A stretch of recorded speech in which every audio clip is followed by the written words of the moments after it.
Hello everyone, welcome to our YouTube channel. तो दोस्तों, आज हम आए हैं नए टॉपिक के साथ जिसका नाम है रिलेशनशिप बिटवीन नंबर्स।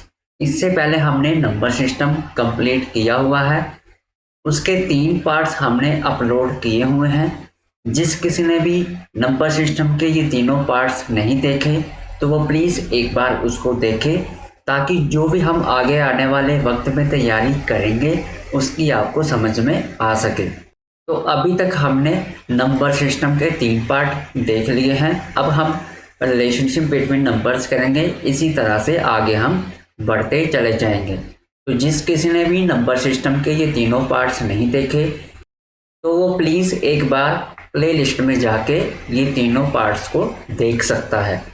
तो यहाँ पे साथ में मैं आपको बता दूं कि हम JKPSI की तैयारी कर रहे हैं, जिसमें हमारा सबसे जो पहला फोकस है वो है हमारा मैथमेटिक्स पे। और जो भी हम इस चैनल पे आपको पढ़ाएंगे उसकी जो फ्री PDF होगी वो आने वाले टाइम पे आपको अवेलेबल होगी। और ये फ्री PDF आपको कैसे मिलेगी, इसके लिए आपको एक मोबाइल नंबर याद रखना पड़ेगा 8491962536। ये मेरा व्हाट्सएप नंबर है जिस पे आप फ्री PDF की जो फैसिलिटी है वो ले सकते हैं।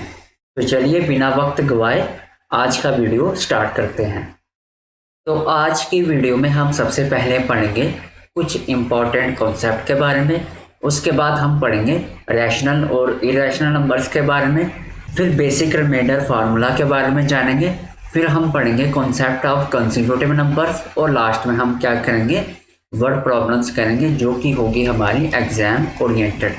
जो भी एग्जाम में पूछा जाएगा उसी हिसाब से हम वर्ड प्रॉब्लम्स को डिस्कस करेंगे। तो चलिए सबसे पहले हम देखते हैं इम्पोर्टेंट कॉन्सेप्ट के बारे में।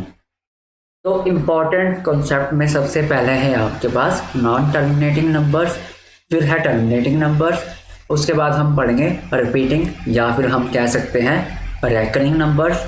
उसके बाद हम पढ़ेंगे नॉन रिपीटिंग या फिर नॉन रेकरिंग नंबर्स। तो चलिए वन बाय वन इनको देखते हैं।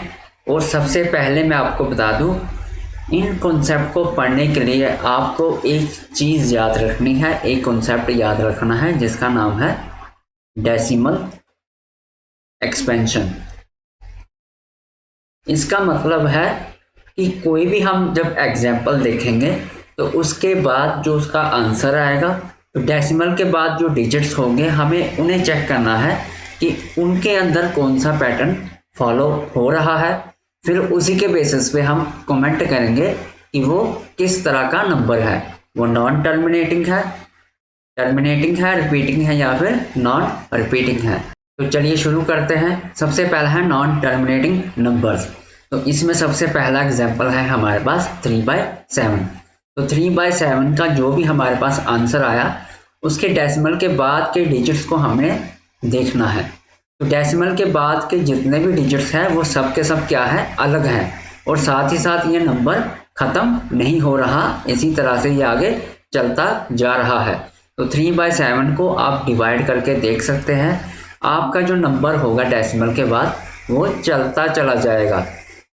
तो ऐसे नंबर्स जो कि डिवीज़न के बाद कभी भी ख़त्म नहीं होते, वो चलते चले जाते हैं, उन तरह के नंबर्स को हम क्या कहते हैं, नॉन टर्मिनेटिंग नंबर्स। इसी तरह हम टर्मिनेटिंग नंबर्स के बारे में समझेंगे, जिससे आपको नॉन टर्मिनेटिंग भी बड़े अच्छे से समझ में आ जाएगा। तो टर्मिनेटिंग नंबर्स का एग्जाम्पल देखते हैं 3/4, जिसका आंसर हमारे पास आता है 0.75।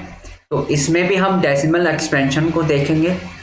इसमें डेसिमल के बाद सिर्फ और सिर्फ 2 डिजिट्स का नंबर है और उसके बाद नंबर आपका ख़त्म हो जाता है।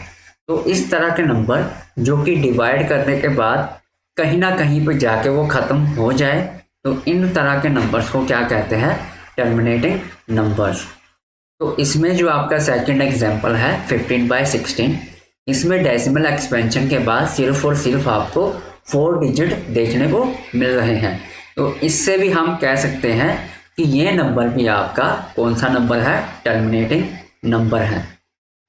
तो अभी तक आपको समझ में आ गया होगा कि जो कोई भी नंबर डेसिमल के बाद कभी भी रुकता नहीं है, चलता चला जाता है, तो उन तरह के नंबर्स को क्या कहते हैं? Non terminating numbers. और जो नंबर डेसिमल के बाद रुक जाता है 2 या 3 या 4 डिजिट्स के बाद, तो उन तरह के नंबर्स को क्या कहते हैं? Terminating numbers. तो इसी तरह हम रिपीटिंग या फिर हम कह सकते हैं रेकरिंग नंबर के बारे में जानेंगे। तो इसमें सबसे पहला एग्जांपल है आपका 8/9, जिसका आंसर आया है 0.888। इस तरह से 88 ये चलता चला जा रहा है। तो इसमें भी हमने डेसिमल एक्सपेंशन के बाद चेक करना है कि आपका जो पैटर्न है वो किस तरह का है। तो यहाँ पे डेसिमल के बाद एक ही डिजिट बार बार रिपीट हो रहा है। तो इस वजह से इस तरह के नंबर जिसमें डेसिमल के बाद आपके एक ही नंबर बार बार रिपीट हो या फिर एक से ज़्यादा नंबर बार बार रिपीट हो, इन तरह के नंबर्स को क्या कहा जाता है? Repeating numbers. इसका सेकंड एग्जांपल है 13/11। इसमें आपका डेसिमल के बाद 1818 बार बार रिपीट हो रहा है। तो इन तरह के नंबर्स में भी आपको 18 बार बार रिपीट होता हुआ दिख रहा है। देयरफॉर ये जो नंबर है वो भी आपका कौन से टाइप का है? रिपीट या फिर रेकरिंग नंबर के टाइप का है। अब मैं आपको यहाँ पे छोटा सा कॉन्सेप्ट बताने जा रहा हूँ, जो कि आपके जब हम MCQs करेंगे उसमें यूज़ होने वाला है। तो चलिए देखते हैं उस छोटे से कॉन्सेप्ट को। जैसे यहाँ पे 0.88 बार बार आ रहा था, कंटिन्यूसली चला जा रहा था, तो हम क्या करते हैं? जो नंबर भी कंटिन्यूसली चलता जाता है उस नंबर को लिखने के बाद उसके ऊपर हम क्या लगाते हैं? बार। तो इस बार का मतलब है कि ये जो नंबर 8 है, ये जो डिजिट 8 है, वो आपका कंटिन्यूसली चलता चला जाएगा। वैसे ही यहाँ पे 1.18 है, तो 18 कंटिन्यूसली रिपीट हो रहा है, तो हम क्या करेंगे? इस 18 के ऊपर लगा देंगे बार, जिसका ये मतलब है कि जो 18 है ये कंटिन्यूसली रिपीट हो रहा है। तो चलिए आगे बढ़ते हैं। अब हम पढ़ेंगे आपका रैशनल और इरैशनल नंबर के बारे में।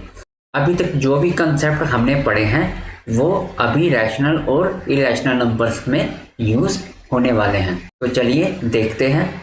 रैशनल नंबर आपके टर्मिनेटिंग हो सकते हैं, नॉन टर्मिनेटिंग हो सकते हैं, और साथ ही साथ आपके रिपीटिंग भी हो सकते हैं।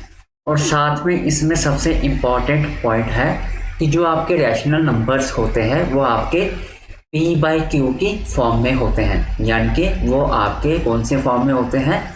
फ्रैक्शनल फॉर्म में होते हैं, जिसमें आपका P/Q की फॉर्म में होता है। P और Q आपका कोई भी इंटीजर हो सकता है। इसमें एक कंडीशन है कि जो आपका Q है, जो कि डिनोमिनेटर में है, वो आपका कभी भी 0 नहीं हो सकता। एक नॉन ज़ीरो वैल्यू होगी, मतलब 0 के अलावा और कोई भी वैल्यू हो सकती है।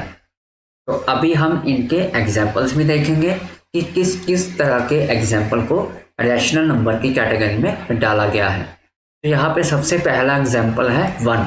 तो 1 को हम 1/1 भी लिख सकते हैं। उसके बाद है आपका 2, तो 2 को 2/1 भी लिख सकते हैं।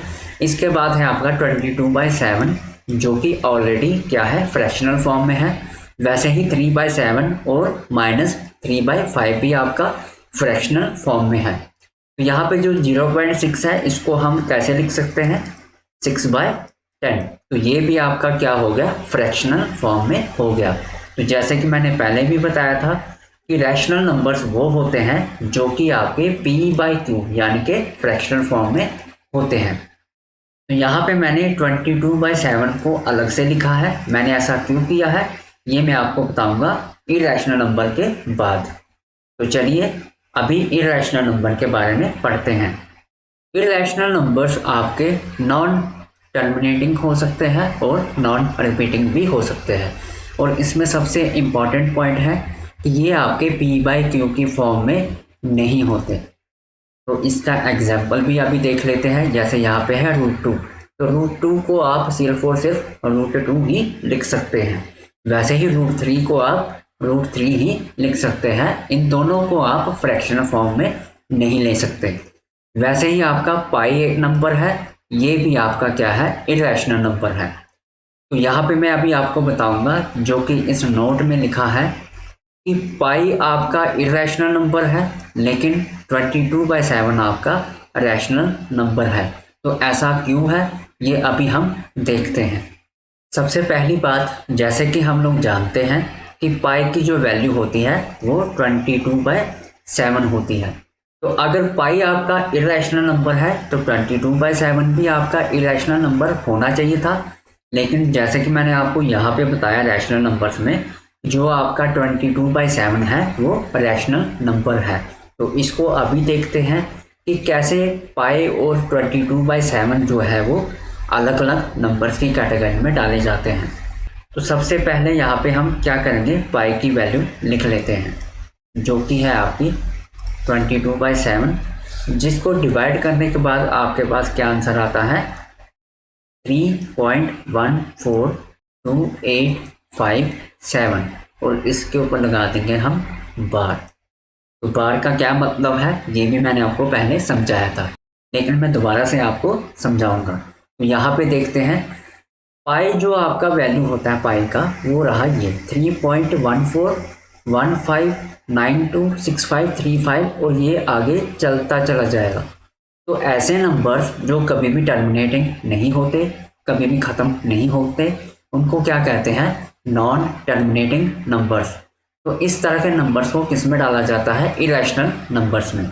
अब यहाँ पे देखो 22/7 को 3.142857, यहाँ पे ये जो 142857 है ये बार बार आपका क्या होता जाएगा, रिपीट होता चला जाएगा। तो मैंने आपको पहले भी बताया था रैशनल नंबर्स कौन से होते हैं, जो आपके रिपीटिंग डेसिमल्स होते हैं। तो देयरफॉर आप कह सकते हैं कि जो आपका 22/7 है वो आपका क्या है, रैशनल नंबर है। तो इसलिए मैंने यहाँ पे लिखा था कि जो पाई है वो आपका इरेशनल नंबर है, क्योंकि पाई कभी भी ख़त्म नहीं होता, कभी भी इसका एंड नहीं होता। और 22/7 आपका रैशनल नंबर है, क्योंकि इसमें आपको रिपीटिंग डेसिमल्स देखने को मिलते हैं। तो मैं उम्मीद करता हूँ आपको समझ में आ रहा होगा। अगर आपको समझ में आ रहा है तो आप हमारे चैनल को सब्सक्राइब कर सकते हैं, वीडियो को शेयर भी कर सकते हैं और साथ ही साथ वीडियो को लाइक भी कर सकते हैं। तो चलिए करते हैं हम अब सबसे पहला क्वेश्चन। देखो, क्वेश्चन करने से पहले मैं आपको समझा दूं, जब कभी भी मैं कोई भी लेक्चर पढ़ाता हूं या फिर कोई भी क्वेश्चन प्रैक्टिस करवाता हूं तो मैं ये मान के चलता हूं कि हमारे इस यूट्यूब चैनल को आर्ट्स के बच्चे भी देख रहे होंगे, कॉमर्स के बच्चे भी देख रहे होंगे, मेडिकल के बच्चे भी देख रहे होंगे। तो इन सभी ब्रांचेस के जो बच्चे होते हैं इनका जो मैथमेटिक्स होता है वो थोड़ा सा वीक होता है, क्योंकि इन्होंने 10th के बाद कभी भी मैथमेटिक्स को नहीं पढ़ा। तो जो बच्चे नॉन मेडिकल बैकग्राउंड से हैं या फिर बीटेक बैकग्राउंड से हैं, टेक्निकल बैकग्राउंड से, तो उनका मैथमेटिक्स तो अच्छा होता है। लेकिन मैं ये सोचता हूँ कि हर एक बच्चे को साथ में लेके चलना है, जिससे ये होगा कि जब कभी भी आप कंपटीशन में बैठेंगे तो अपने आप को छोटा या बड़ा महसूस नहीं करेंगे। हर कोई बच्चा अपने आप को एक अच्छे लेवल पे महसूस करेगा और मैथमेटिक्स के जो क्वेश्चंस हैं उसको बड़ी ही अच्छे से सॉल्व करेगा। तो हमारी अप्रोच शुरू से ऐसी ही है और आगे भी ऐसे ही रहेगी। तो अगर आपको कभी कभी लगता होगा कि मैं काफ़ी छोटे छोटे कॉन्सेप्ट आपको करवा रहा हूँ जिससे आपका वक्त बर्बाद हो रहा है, तो प्लीज़ आप वीडियो को थोड़ा सा स्किप करके देख सकते हैं। अदरवाइज जिन बच्चों को छोटे छोटे कॉन्सेप्ट की ज़रूरत है उनके लिए मैं हमेशा छोटे छोटे कॉन्सेप्ट भी डिस्कस करता रहूँगा। तो चलिए अब क्वेश्चन को सॉल्व करते हैं। The following numbers which number is not a rational number, यानी कि यहाँ पे पूछा जा रहा है कि इन ऑप्शंस में से कौन सा रैशनल नंबर नहीं है, या फिर हम कह सकते हैं कि कौन सा नंबर है जो आपका इरेशनल नंबर है। तो चलिए 1 बाय 1 हम सभी ऑप्शंस को देखते हैं।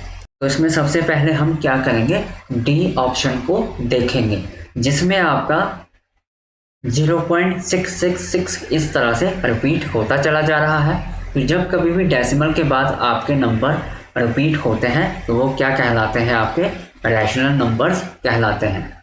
वैसे ही अब सी ऑप्शन को देखेंगे, 3/4, जिसका जो आंसर है वो आपका आएगा 0.75। तो ये नंबर भी आपका 2 डिजिट के बाद ख़त्म हो गया। तो डेसिमल के बाद जब कभी भी कोई नंबर टर्मिनेट हो जाता है, एंड हो जाता है, तो इन तरह के नंबर्स को हम कहते हैं टर्मिनेटिंग नंबर्स, जो कि आपकी किस कैटेगरी में आते हैं, रैशनल नंबर की कैटेगरी में आते हैं। आप इस ऑप्शन को कुछ ऐसे भी देख सकते थे कि जैसे ये आपका 3/4 किस फॉर्म में है, एक फ्रैक्शनल फॉर्म में है। तो जब कभी भी कोई भी नंबर आपका फ्रैक्शनल फॉर्म में दिया होगा तो वो भी आपका क्या होता है, रैशनल नंबर होता है। अब देखते हैं हम ऑप्शन बी के बारे में। तो यहाँ पे है 22/7। तो ये मैंने आपको पहले भी बताया कि जो 22/7 है आपका, वो क्या है, एक रैशनल नंबर है। तो इस तरह से हमें पता चल चुका है कि इस क्वेश्चन का राइट आंसर क्या होगा, वो होगा आपका ऑप्शन ए, क्योंकि पाई जो है आपका वो क्या है, आपका इरेशनल नंबर है। अगर आप इस क्वेश्चन को सिर्फ और सिर्फ 5 सेकंड्स में सॉल्व करना चाहते तो वो भी कर सकते थे, क्योंकि मैंने यहाँ पे बताया था आपको कि पाई आपका इरेशनल नंबर है। तो ऑप्शन ए ऑटोमेटिकली आपका राइट आंसर हो जाता फॉर दिस क्वेश्चन, जिसमें हमने देखना था कि कौन सा है जो रैशनल नंबर नहीं है। तो चलिए अब नेक्स्ट क्वेश्चन सॉल्व करते हैं। तो सेकंड क्वेश्चन है हमारा, the simplest form of the rational number 0.196। तो यहाँ पे मैं आपके साथ बड़े ही बेसिक लेवल पे इस क्वेश्चन को सॉल्व करूँगा। अगर आपको लगेगा कि आपका वक्त थोड़ा बर्बाद हो रहा है तो आप वीडियो को स्किप करके आगे देख सकते हैं। अदरवाइज ये छोटे छोटे कंसेप्ट जिसको नहीं आते तो वो इस वीडियो को पूरा देख सकता है। तो चलिए इस क्वेश्चन को सॉल्व करते हैं। तो इसमें हमने बताना है ये जो आपका रैशनल नंबर है 0.196, ये आपका इन सभी ऑप्शंस में से किसका आंसर होने वाला है। तो यहाँ भी हम बाय द ऑप्शन अप्रोच रखेंगे। तो सबसे पहले हम देखेंगे ऑप्शन डी के बारे में, जो है हमारे पास 2/5। तो 2/5 को हम कैसे सॉल्व करते हैं, 2/5। तो यहाँ पे 2 जो नंबर है वो छोटा नंबर है, 5 जो नंबर है वो बड़ा नंबर है। तो हम क्या करते हैं, जो डिवीजन के अंदर नंबर होता है उसको हम बड़ा बनाते हैं 0 लगा के। तो यहाँ पे अब ये 2 से क्या बन गया, 20 बन गया। तो जैसे यहाँ पे 0 आएगा तो यहाँ पे क्या आएगा, डेसिमल आएगा। अब हम देखेंगे कि 5 के टेबल में 20 कब आता है। तो 5 4 जा क्या हो जाएगा आपका 20। तो ये क्वेश्चन यहीं पे खत्म हो गया। तो 2/5 का आंसर क्या आएगा आपके पास, 0.4, जो कि आपका राइट ऑप्शन नहीं है। अब हम ऑप्शन सी को चेक करेंगे। तो यहाँ पे ऑप्शन सी है आपके पास 13/66। तो इसको भी हम वैसे ही डिवाइड करेंगे, 13/66। तो 66 आपका जो नंबर है वो बड़ा है, 13 छोटा है। तो हम क्या करेंगे, यहाँ पे 0 लगा के इसको बड़ा कर देंगे। तो जैसे ही यहाँ पे 0 आएगा, यहाँ पे क्या आएगा आपका डेसिमल। तो 66 के टेबल में 130 या फिर उससे छोटा नंबर क्या आएगा, वो आएगा आपका 66 1 जा 66। तो हम जैसे इसको माइनस करेंगे तो हमारे पास क्या आएगा, 64। इसके बाद 64 भी आपका छोटा नंबर है। तो हम क्या करेंगे, इसको भी 0 लगा के बड़ा कर देंगे। लेकिन जब हम दूसरी बार 0 लगाते हैं तब ना ही यहाँ पे कोई डेसिमल आता है और ना ही यहाँ पे कोई 0 आता है। तो सिर्फ यहाँ पे 0 लगा के हम इस नंबर को क्या कर देते हैं, बड़ा कर देते हैं। अब हम देखते हैं कि 66 के टेबल में 640 को कैसे हम एलिमिनेट कर सकते हैं। तो यहाँ पे हम करेंगे 66 9 जा 594। अब इसको माइनस करेंगे तो हमारे पास क्या आंसर आएगा, 46। तो 46 भी आपका छोटा नंबर है किससे, 66 से। तो अब यहाँ पे फिर से हम क्या करेंगे, 0 लगाएंगे। तो अब हम देखते हैं कि 460 को हम कैसे एलिमिनेट कर सकते हैं। तो यहाँ पे हम क्या करेंगे, 66 सॉरी 66, 6 जा क्या हो जाएगा आपका 396।